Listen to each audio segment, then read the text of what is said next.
policeman, drive around in my car. I wanna be a singer and a rock and roll star. I wanna be a doctor, that'd be cool. I wanna be in TV like Steve Poole. When I grow up, I wanna have some fun, work real hard and get my job done. Take a look around the world and see just what I wanna be. I wanna be an engineer and drive a train. I wanna be a scientist and use my brain. I wanna drive a truck on the open road, wheels rolling to deliver my load. I wanna be a farmer and milk a cow, grow some crops and ride my plow. I wanna play baseball 'cause I love to pitch. I just know I wanna be rich. When I grow up, I wanna have some fun, work real hard and get my job done. Take a look around the world and see just what I wanna be. I wanna drive a cat and work in the dirt. I wanna be a nurse and help folks that are hurt. I wanna be a pilot high in the sky in a jet plane I'm gonna fly. I wanna be an astronaut and fly to Mars. I wanna be an astronomer and study the stars. I wanna fix cars when they get a dent. Heck, I wanna be the president. When I grow up, I wanna have some fun, work real hard and get my job done. Take a look around the world and see just what I wanna be. When I grow up, I wanna have some fun, work real hard and get my job done. Take a look around the world and see just what I wanna be. Just what I wanna be. Hello, I'm Steve Poole. Do you know what this is? This is a helmet that a fighter pilot wears when he flies a fast jet airplane. Have you ever wanted to be a pilot? Well, if so, you've come to the right place, because there's lots of kids here who are interested in the same thing. Say hi, everybody. Hi! Great, let's get things started. Now, we already know what this is. Let's see if we can learn more about being a pilot. Check this out.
Maybe you looked up and saw a jet streaking through the sky.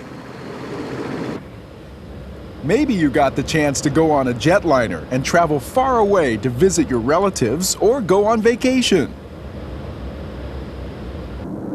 Perhaps it was at an air show with its breathtaking aerial displays so close to the ground.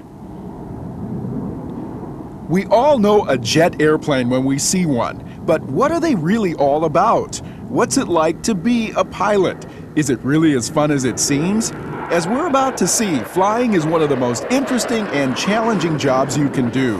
Just ask Jim McRoberts. He's been a pilot nearly all his life. What I enjoy about it is the challenge of the new things, what the engineers come up with for new designs in the airplane, improvements to safety. It's nice to say that, yes, I participated in that, and that airplane is going to be used to make money for the airline. It's going to be safe for myself when I retire, my grandchildren, and everybody to fly on. And just being a part of this system is fascinating. And I've been fascinated with airplanes as we started out for a long time anyway. It's just a fascinating business. Is it hard to become a pilot? Well, what you would first do to learn to fly is you would go to some school, some outfit that has a class that teaches people how to fly, and they give you books. And learning to fly is very much handled by regulation. The Federal Aviation Administration is in charge of the regulations and safe flying. So you learn regulations, you learn the aeronautics of the airplane, you learn what causes the lift on the wings, you learn what the propeller or the jet engine does to move the airplane to give it enough stuff. And then finally, during the end of all that, you finally actually get in an airplane and you learn to move the controls, you learn what the controls do, and that's how you learn to fly. But there is a bit of studying to start with. There's a little bit of math involved, but it's not math that should intimidate anyone. It's just a few numbers. If you can add and subtract, that's about all you need to do to learn the numbers to initially start to fly. Jim should know he flies the newest and most advanced airplanes in the world for the Boeing company. Well, my job is to take an airplane that has been designed by engineers, pilots, mechanics, and they tell us it will do something, it will take off in this many feet, and it will fly this high, it will go this fast, and it will carry this much weight. So our job is to go out and validate their theories and their work. And that's generally what it is. Some of the tests are risky, where we have to go out to the extreme end of the flight envelope, out past where any airline would be allowed to take an airplane, and down slow where the airplane actually stalls and quits flying and flutters down toward the ground. So we look at all of the edges of the where the airplane is allowed to fly, so that it can fly safely, carrying people in the middle of that envelope, and that's what we do. Of course, he hasn't always been flying airplanes like the new advanced 777. He started out many years ago when he was just a kid. Well, when I was young, when about the 3rd or 4th grade, my father bought an airplane, and because he wanted to learn to fly. So when he learned to fly, then he took me with him. And that was my first experience, actually, being in an airplane with somebody that was not a commercial airplane. And just flying around up in the sky, looking down on things was such a different outlook that it was fascinating. After I got out of high school and went to college and studied aeronautical engineering at the University of Colorado, then I became quite fascinated with flying. And I kind of thought, well, maybe I ought to learn to fly since I know about this stuff, and it looks like it's all right. So then I went out to the municipal airport outside of Boulder, Colorado there, and took flying lessons and learned to fly then. Jim even had a career in the military, flying jets.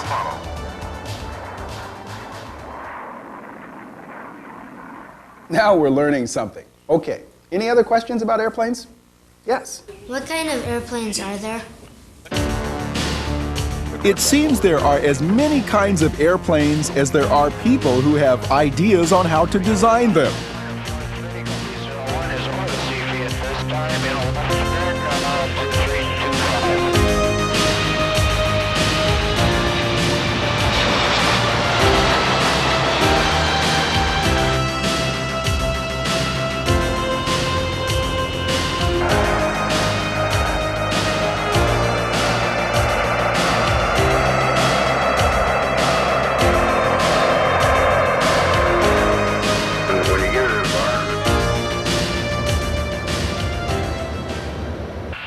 There are some jet airplanes which are used by what are called civilians. That's like an airliner that carries passengers or freight. But there are also military airplanes, which are used by various countries to defend themselves. There are Air Force planes. At 41 past the hour. Contact. At base +5. Requesting sweet and sour.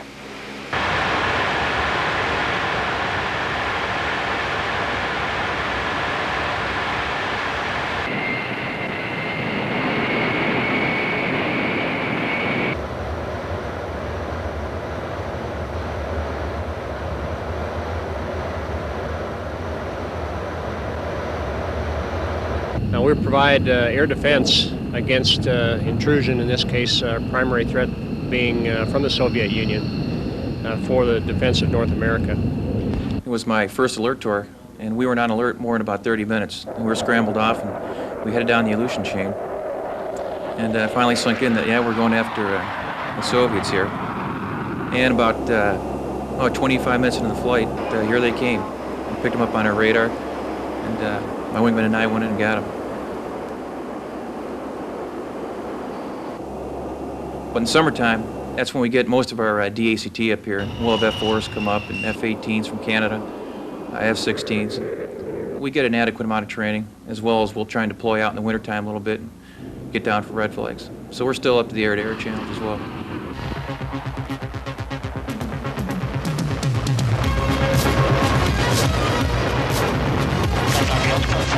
Walkers, 50 to the east or 50 to the west.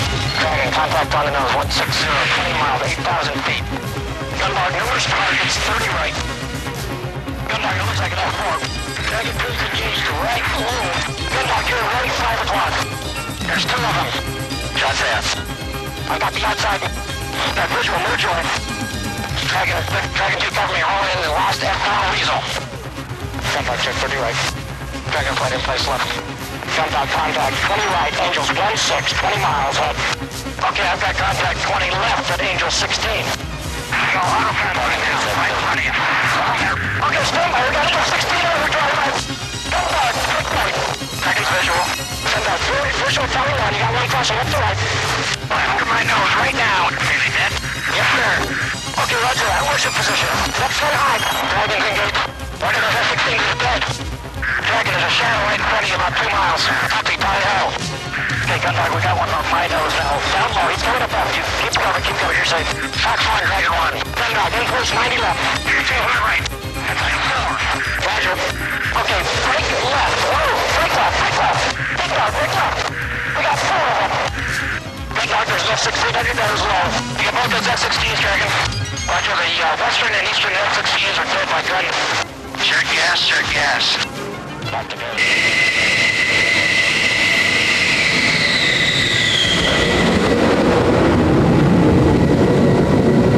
There are also Navy planes, which have to land at sea on an aircraft carrier. This is a particularly dangerous flying job, but the pilots say the training makes it easier than you might think.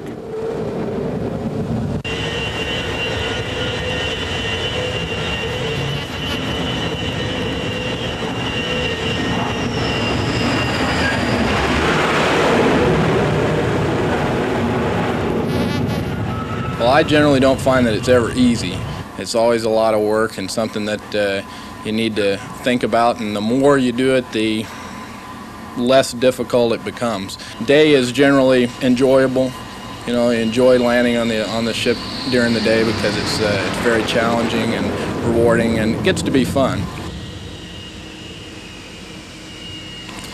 I think one of the most satisfying things is that you know you're doing something that very few people could ever hope to aspire to, and that for me is probably the most satisfying part of the thing. I mean, it takes a lot of gumption to get out there and do it, for one thing, and we work real hard at what we do, and you know, to be able to do it well and do it right, and it's something to be real proud of.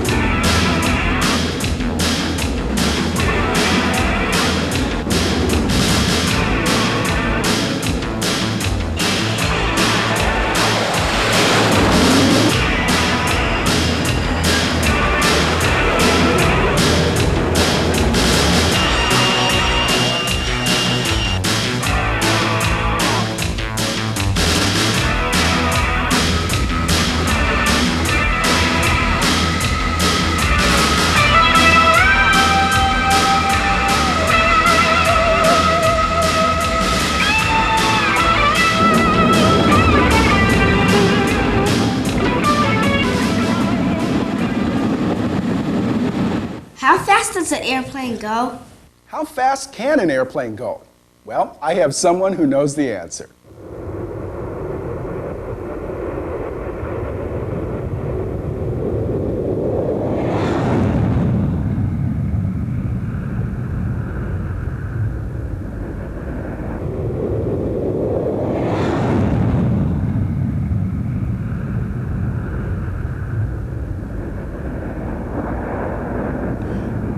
This is one of the fastest airplanes in the world. It's called the SR-71, and it goes more than 2,000 miles per hour. Actually, its exact speed is still a secret. It also flies very high, almost into space. For the pilots, it's a very interesting job. Well, there are many things I think that make the SR-71 unique. One, even though it's been flying for more than 20 years, it's still the highest and fastest flying aircraft in the world. It was designed to operate in a very hostile environment, Mach 3 and 80,000 feet. We go up there and we stay up there for quite a period of time. To give you some idea of what that means, most people are aware of the Concorde supersonic transport. We advertise a speed and altitude capability 50% greater than the Concorde. And we're flying there every day, every time we fly. That's what makes the aircraft so amazing. There are other airplanes that have gone that high or perhaps that fast, but only for a few minutes max. We operate there. That's where the airplane wants to be. SR-71 pilots have to be very well trained. They even have to wear spacesuits because they're flying so high and so fast. There are also other jets which not only fly fast, they have to fly very close together. The Navy's Blue Angels are a good example. It's a great thrill. It's a lot of hard work that start out with in pairs and go through all the maneuvers during training in pairs, and then we go to a three-plane maneuvering, and then into the diamond, and then add the two solo pilots towards the end of training to the delta formation. And by the time you get to the delta, it's really exciting, and it's really a lot of fun. It's a thrill every day you go up, and there's always something to work on to make it better. We're always striving for the perfect air show, both on the ground and airborne, and we're working at it, and hopefully we'll get there someday. Now I think we're learning something about airplanes. Okay, next question. Yes? Can women fly airplanes too? You bet, women can be pilots. This woman is getting ready to fly a very fast and exciting F-15 for the U.S. Air Force. And this is Rose Loper. She's a test pilot with the Boeing company. Here's how she got started.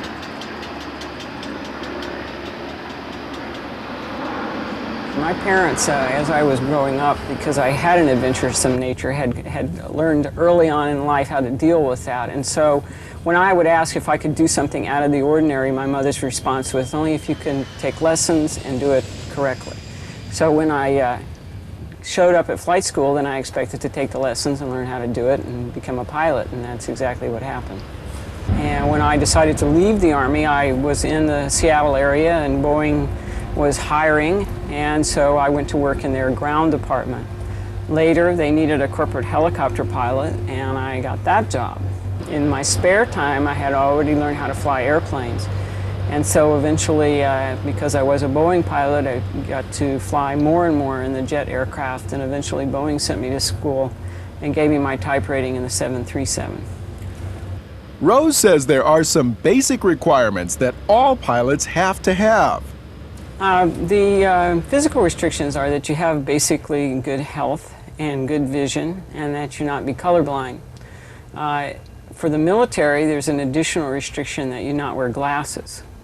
Anyone of reasonable intelligence and natural abilities can learn to fly aircraft.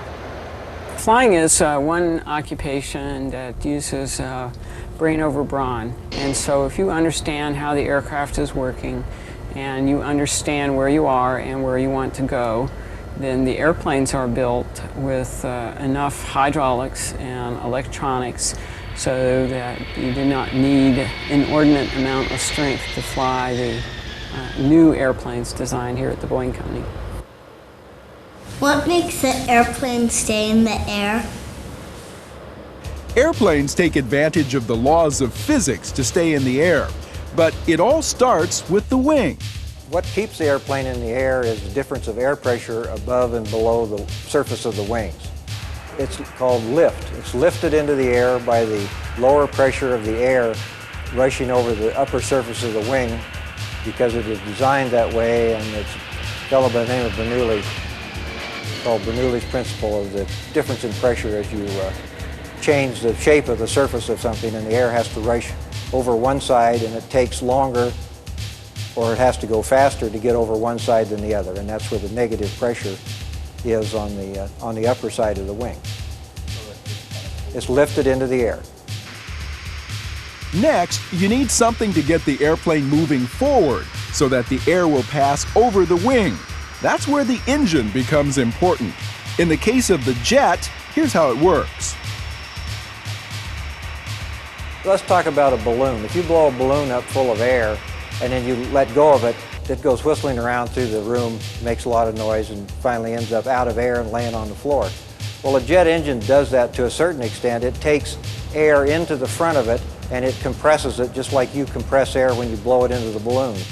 And then the air going out the back is pushing on the burner cans, which are inside of the engine itself, and the explosion of the air and the fuel, just like the ignition in your car, the explosion of that fuel and the expansion of that gas pushing on the internal parts of the engine cause the engine to move forward, and the engine attached to the airplane pulls the airplane with it.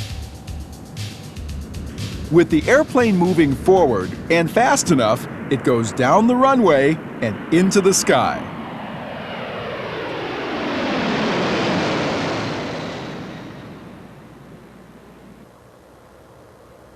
How do airplanes fly?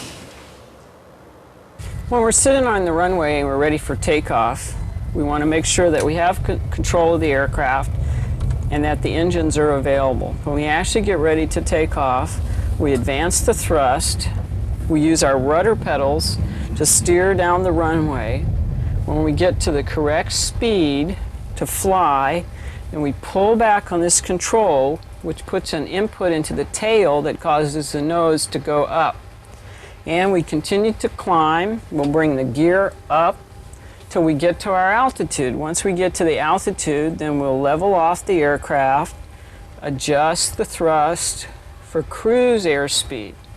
Now for cruising along and we want to make a turn, it's just like driving your car. If you want to turn to the left, you rotate the wheel to the left.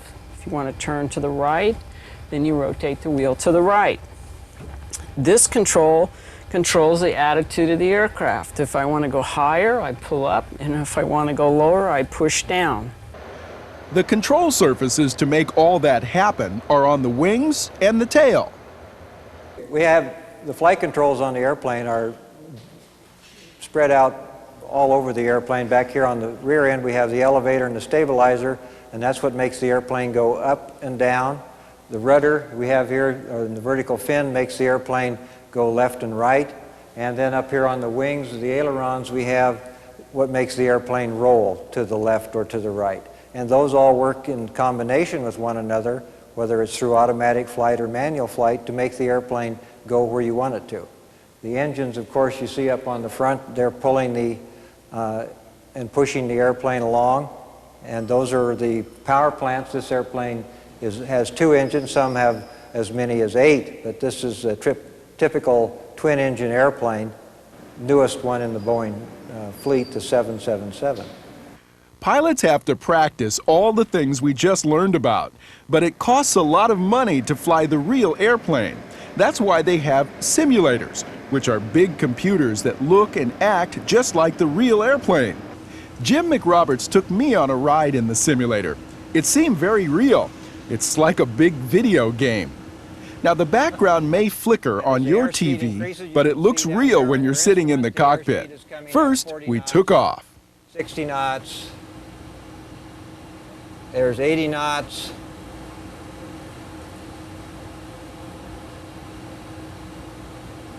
Here we are at 120 knots.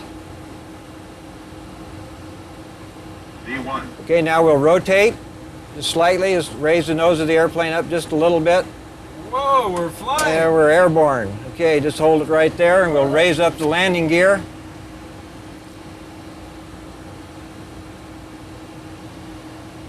And now we're on our way. Now what we can do now is we can engage our autopilot. So if you'll push that button right there. All right, so that's autopilot. Yeah, autopilot. Just push that, and now it'll tell us on our instruments here that the autopilot is engaged, and it will fly this little path that we have programmed here. And I'll change your map here so we can see we're coming up to a spot there where we're going to make a turn to the left. Okay, so right here the airplane will start. The airplane will start to make a turn. Oh, what happened? There we've had a failure, and we've had an autopilot disconnect. So this is where now we're going to have to use some of the training that we've had. Okay. And we're going to have to fly. We finally figured it out. Well, actually, Jim did, but I got to land the airplane, and we made it okay. 100. Now just start raising the nose just a little bit. There we go. 30.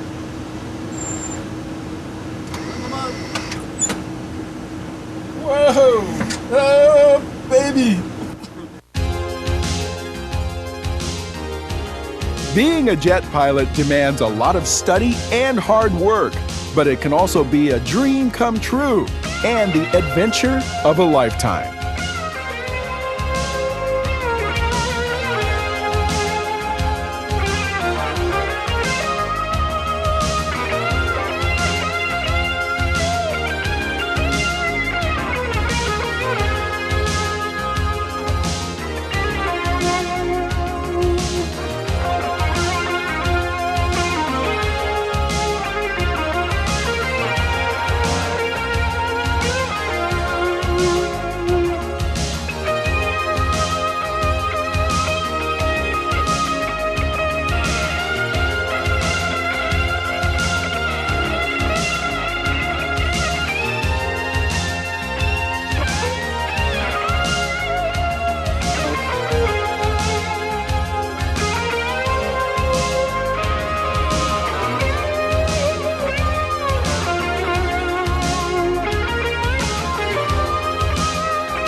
Well, I think we've seen that being a pilot can be both fun and challenging. Wouldn't you guys agree? Yeah!